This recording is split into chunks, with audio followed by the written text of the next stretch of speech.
So, my name is Mitzi. Some of you know me personally, some of you know me because she likes to call me out a lot and embarrass me. And like she said, the running joke is I'm here every Sunday, but you never know it because I'm the last one in, first one out. But like she said, I'm up here because a few months ago, actually a few years ago, God told me I would be up here one day, but it's been really strong lately. Like he's beating it in me, like every day. It's like, okay, you got to figure out something to talk about. So, basically, my favorite tagline is when I introduce myself to people, is I hate people. And usually, she doesn't mean it. usually Jessica's the one that talks for me. So this is, I'm surprised I don't have her up here with me right now. Yes. But I'm not a big talker, but when it's something I'm passionate about, I can talk for hours. So trying to figure out what he wanted me to say was really hard because my ADD brain wanted to talk about like 500 topics. So just so you know, we might take a couple of left turns, but we're going to come back to the main road eventually if there's a purpose for all of it. So I kept asking him, kept praying, what do you want me to speak about? What do you want me to talk about? And finally, it hit me. It's literally tattooed on me. Like, this is what you need to speak about. Talitha Kum, which means get up, little girl. And it's from my favorite book in the Bible, Mark 5:21 through 43. So if you've never heard the story, basically, I'm going to go ahead and read it to you because if not, I'll go in 50 different directions. When Jesus had crossed over again by boat to the other side, a large crowd gathered around him while he was by the sea. One of the synagogue leaders named Jairus came, and when he saw Jesus, he fell to his feet and begged him earnestly, "My little daughter is dying. Come and lay your hands on her, so that she can get well and live." So Jesus went with him, and a large crowd was following and pressing against him. Now a woman suffering from bleeding for 12 years had endured much under many doctors. She had spent everything she had and was not helped at all. On the contrary, she became worse. Having heard about Jesus, she came up behind him in the crowd and touched his clothing. For she said, "If I just touch his clothes, I'll be made well." Instantly, her flow of blood ceased, and she sensed in her body that she was healed of her affliction. Immediately, Jesus realized the power had gone out from him. He turned around in the crowd and said, "Who touched my clothes?" His disciples said to him, "You see the crowd pressing against you, and yet you say, 'Who touched me?'" But he was looking around to see who had done this. The woman, with fear and trembling, knowing that what had happened to her, came and fell down before him and told him the whole truth. "Daughter," he said to her, "your faith has saved you. Go in peace and be healed from your affliction." While he was still speaking, people came from the synagogue leader's house and said, "Your daughter is dead. Why bother the teacher anymore?" When Jesus overheard what was said, he told the synagogue leader, "Don't be afraid, only believe." He did not let anyone accompany him except Peter, James, John, James's brother. They came to the leader's house, and he saw a commotion, people weeping and wailing loudly. He went in and said to them, "Why are you making a commotion of weeping? The child is not dead, but asleep." They laughed at him, but he put them all outside. He took the child's father, mother, and those who were with him and entered the place where the child was. When he took the child by the hand and said to her, "Talitha Kum," which is translated, "Little girl, I say to you, get up." Immediately the girl got up and began to walk. She was 12 years old, and at this point utterly astounded. When he gave them strict orders that no one should know about this and told them to give her something to eat. So, I'm going to give you a little bit of cliff notes about my story. And I thought my story started at one point, but through all of this, I realized it didn't. It started 10 years earlier than that. So, growing up, I always said I didn't want kids, didn't like kids, wasn't one to be around them, kids didn't like me, we had a mutual understanding. So, then my niece was born. And I thought, maybe I want one, maybe. And so, me and my ex-husband started trying, but it didn't happen easily. We went through 4 long years of infertility. 4 emotionally, physically, financially draining years. And the last treatment, I said, this is it. I can't do it anymore. This is the last time. My body physically cannot go through this. My emotions cannot go through this. But that's when God said, hey, guess what? Here you go. You worked for it. Here you go. So, which I appreciate, because I appreciate that child so much more than I worked for him. And and I always tell him, you handpicked me as your mother, because trying and trying and trying, he handpicked me. So, I like to joke that God gave me 1 because he knew I could have had 10, and we were not up for that. And my child was born at 63 years old. So, he's like 100 now. So, he was never a kid. So, God knew what he was doing. So, fast forward a couple of years. Our life wasn't perfect, but from the outside, if you looked at us, we were the typical family. Jacoby got into baseball. We were in the baseball community. We had, baseball friends. My ex-husband had a great job. So if you looked behind it, the doors, you wouldn't have saw that. So my ex-husband's story is not my story, but I will tell you the parts that are my story. And part of that is his substance abuse. And he started out with the small stuff, which we fought about. I never agreed with it. I never let people close to me because I didn't want them to see that. Because I didn't want them to say, why are you putting up with that? I wasn't putting up with that. I was fighting every single day. But because I was his wife. He was the father of my child. We just went through 4 years of excruciating pain to have this child. So, but also, it was emotional abuse, and then as his personal demons weren't weren't being controlled by the substances he was using, it got stronger, and he started on meth.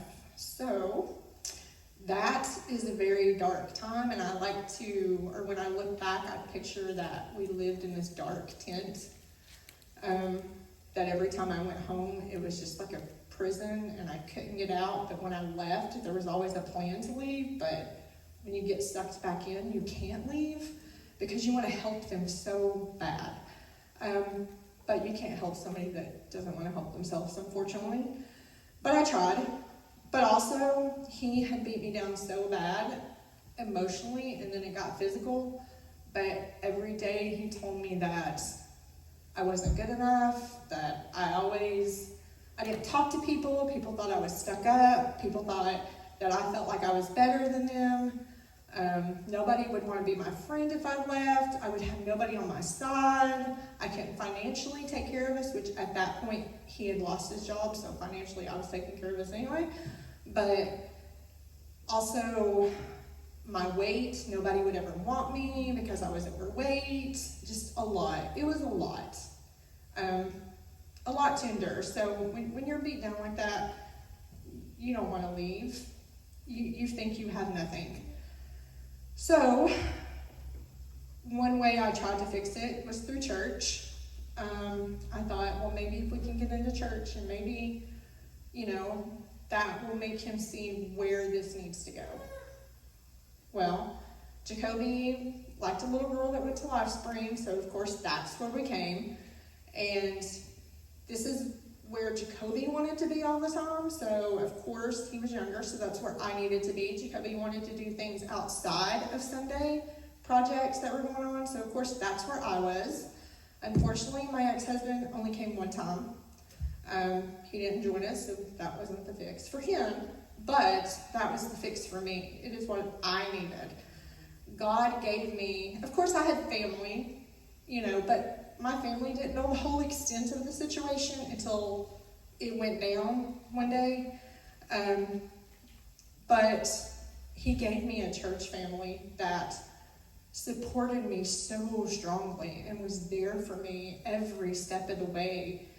And then one Sunday, I gave my life to God, and I just realized, that the emotional abuse that I was getting told was not true.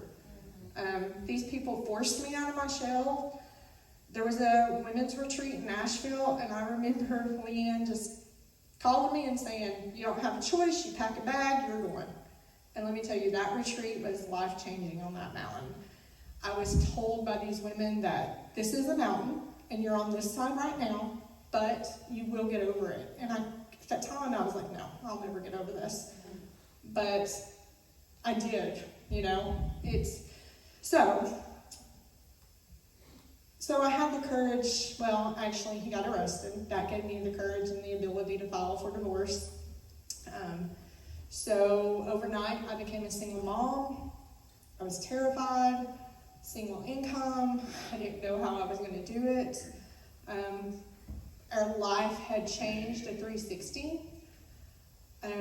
We lost a lot of things. We lost basically everything. We had to start over. Because he also, when he got out of jail, he also did not leave us alone, so we had to pack up our life and move next to family because he constantly was just basically hanging around. But in the meantime, I had to get a part-time job. I missed a lot of Jacoby's baseball, but the people he put in our lives still allowed him to have a normal life. And I thank God for that, because there's no way I could have done it without them. But it wasn't easy. Those years were a struggle. I remember screaming and crying to God, like, why? This is not supposed to be my story. This is not how it's supposed to end. We fought so hard for this child. Why is, me trying to understand why he did what he did? And when I remember Jacoby was 13 and 14. And having a son, you expect at that age that their dad's going to be there to teach them the things that 13 and 14-year-old boys are supposed to learn. So I remember sitting on my back deck, and I remember crying and just asking God to put a male figure in his life, put a male in my life that could teach him the things that his dad wasn't there and able to teach him.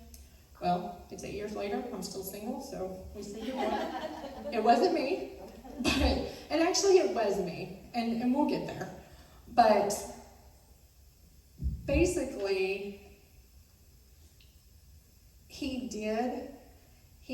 told me that, and I see it now, that I didn't need somebody else to teach my son. God wanted me to teach my son, and if you know my child, and I know every parent says this, but if you know my child, he is just such a success story. Children of addicts can go different ways. And my child saw what happened in our lives, and he chose to go a different route than his dad. And he works, and at one point he was going to school full-time, working 2 jobs. He's been working since COVID, since 2020, when baseball ended. He got a job, and he's worked since. He doesn't ask me for anything, which, I'm glad to give to him. But he understands the value of $1. He understands he has to work what he has, and he has a girlfriend, and he is such an awesome boyfriend to her. From what he grew up in and what he saw, he has learned from that and to get for the good and not the bad. And God did that. God gave me the knowledge to give to him. Yes. And that's something, but those years that I didn't think we were going to make it. And that goes back to the 10 years before when God gave him to me. And he is my support person. I just need 5 minutes with that child, and my day is better, no matter what. And so God knew what he was doing when he gave me Jacoby. But 4 years of struggle, So basically that gets back to the story. And when I read that story, I always focused on the second half of the story. And it was always, get up, little girl, and I thought, God doesn't want me to just lay down and just play victim, and he doesn't need that, he doesn't want that. So that's what I've always focused on in that. So on this journey today, basically I focused more on the first part of the story kind of stood out at me. And it was because the whole point of where he was going, where Jesus was traveling, was to go to help this little girl.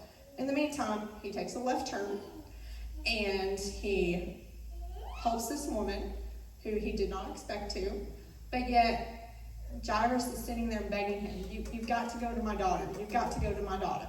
And that's what we do. We see what God does in everybody else's lives, and we sit there and we're like, why are you not doing that in my life? Why are you not hurrying up and answering my prayers? And he knows the timing. He knew that little girl could be restored. He knew what he could do in her story. He knew her story wasn't ending.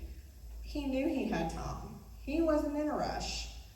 So I think we need to remember that when we're looking at everybody else's stories and comparing ours and wishing time would hurry up and wishing our prayers would be in a hurry. We don't need to do that. We need to just sit back and we need to let God handle it, because he knows what he's doing. And that's when I look back at my story, and I just gave you bits and pieces of my story. My story's a Lifetime movie, and we've not got to the Hallmark part, but there's a lot more to it. But I look back at the pieces and I see what God did. My child would not be my child today if what happened didn't happen. If we were still married and my ex-husband, he had a $100,000 a year job, Jacoby would be spoiled, basically. He wouldn't have had to work for a car. We would have, you play baseball, you can have what, and then we always said that, But it turned him into the man that he is. I look back at it and I realize the people he brought into my life, the friendships that I have, the circle and the tribe that I have, even working a part-time job. I did not like that. Working 7 days a week, it was very confusing. When you wake up in the morning, where am I supposed to go? But I also look at the people that he brought into my life at that job, and I'm still friends with them. The things that I learned, that was the purpose of that. So it all makes sense when we're trying to hurry things up. When we look back, that we don't need to. We see why he took time. And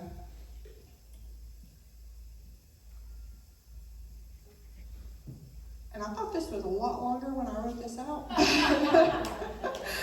Apparently we're going to get out of church early today.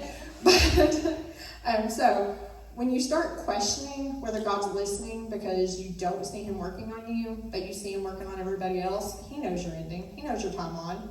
We are not supposed to question that. We're supposed to have faith and belief. Amen. And if we remember that in those times, it helps with our anxiety, it helps with our guessing, it helps with just everything. Just next time you question, next time you compare, just remember that story. And remember, we're not supposed to hurry him up, because he's on his timeline. We're on his time. We're not on our time. So yeah, like I said, that was a lot shorter than I thought it was. So.